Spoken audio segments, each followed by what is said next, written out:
Addio a Nicola Amenduni. È scomparso il patron delle acciaierie Valbruna, uno degli industriali storici nel panorama italiano. Il suo gruppo conta 2500 dipendenti e 42 filiali in tutto il mondo. Pugliese d'origine, aveva fondato la sua prima azienda a Bari, dove si occupava di produzione di macchine per l'olio ed il vino. Dopo aver sposato la figlia di Ernesto Gresele, si trasferì a Vicenza, dove nel 1957 entrò nell'azienda del suocero, che con lui alla guida puntò sugli acciai inossidabili. Nicola Amenduni ad aprile avrebbe compiuto 104 anni.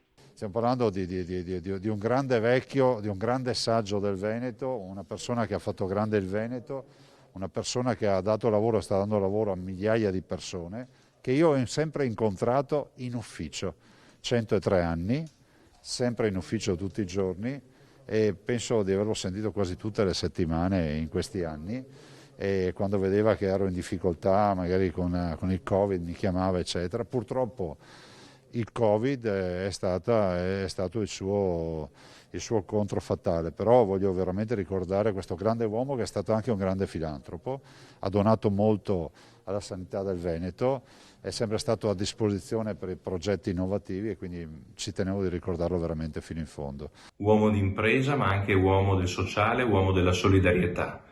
Per questo motivo vogliamo ringraziarlo e onorarlo con il lutto cittadino che verrà proclamato il giorno delle esequie.